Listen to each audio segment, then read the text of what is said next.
¿Tú qué 3 cualidades crees que debe tener un buen CEO de una empresa? La primera cualidad, que no es una cualidad, una capacidad, es buscar el mejor equipo, el mejor en cada posición, y esto es importantísimo, o sea, es el 80% del éxito.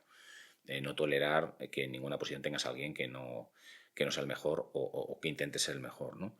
Después tienes que tener unas ganas de cambiar las cosas tremendas, ¿no? O sea, tienes que tener valentía y coraje para ver qué necesita tu organización para competir mejor, para realmente jugar en primera o jugar en Champions, ¿no?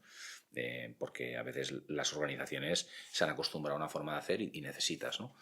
Y luego creo que en mi caso lo que he aprendido es que la capacidad de influencia y de comunicación es una habilidad en la que vale la pena invertir, ¿vale? Y cuando me preguntan los jóvenes, oye, entonces tú, ¿qué consejo nos darías para nuestra carrera? Pues bueno, no tengo ni idea, porque tu carrera va a ser totalmente diferente a la mía, otro tiempo, otro momento, otra empresa, otro rollo, ¿no?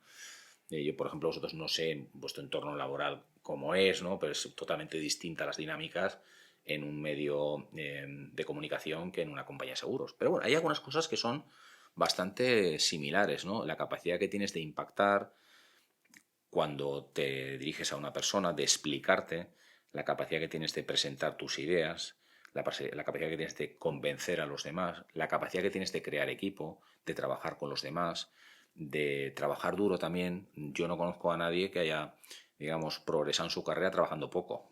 O sea, bueno, igual ha tenido alguna fortuna, ha acertado, ha inventado algo, entonces pues ya con esa invención ha vivido toda su vida. O los rentistas, ¿no? Como decía aquel actor español, ¿no? Que era Fernán Gómez. Yo es que he nacido para ser heredero, ¿no? O sea, no hacer nada. O sea, yo estaría encantado.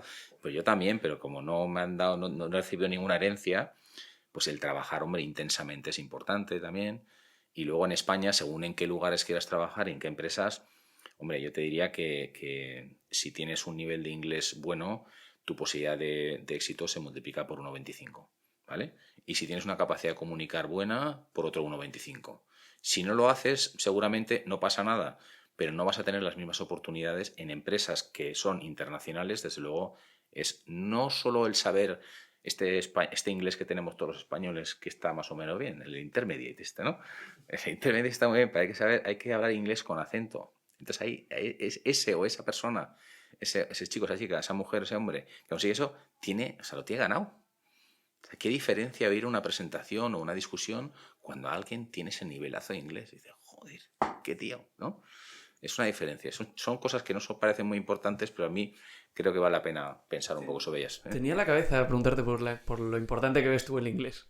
Pero claro, Depende. ya lo has explicado. Esto es lo mismo que decía un jefe mío cuando en nuestra empresa intentamos planificar un poco las carreras profesionales. O sea, tú, digamos, estás trabajando, te van dando feedback sobre cómo estás trabajando y luego dices, bueno, ¿y tú qué querrías en el futuro? ¿Qué te gustaría ser? ¿Cuál es tu ambición final? Y mientras tanto, los pasos siguientes, ¿cuáles son? ¿No? Y entonces yo me acuerdo que le decía a mi jefe que yo no quería ir a Latinoamérica, ¿no? No tenía un interés especial en Latinoamérica, que quizás Asia pues me podía interesar, porque tengo una familia grande, pues es más complicado el tema de la movilidad. Y dice, mira, entonces hablamos de hacer un máster de no sé qué. Y me dijo, mira, haz algo, tú si quieres trabajar por ejemplo, trabajar en China, pues hombre, sí que es muy importante que hables chino y tal. Pero si no vas a trabajar en China o con chinos, hombre, el tema del chino culturalmente es muy interesante, pero no es una herramienta muy práctica. En general, en Europa y en Estados Unidos, o sea, el mundo es inglés, ¿vale? El inglés es muy importante y si trabajas en una empresa que es totalmente local, pues bueno, pues tienes un inglés bueno pues para cuando viajes o para cuando vayas por ahí, no como una necesidad laboral, porque no tienes que escribir, no tienes que hablar, no tienes reuniones en inglés. Nosotros todos los días tenemos un par de reuniones en inglés, o cada mes tenemos 5, 6, 7. Tienes que preparar presentaciones en inglés. O sea, entonces, si trabajas en ese perfil de empresas, es que es imprescindible.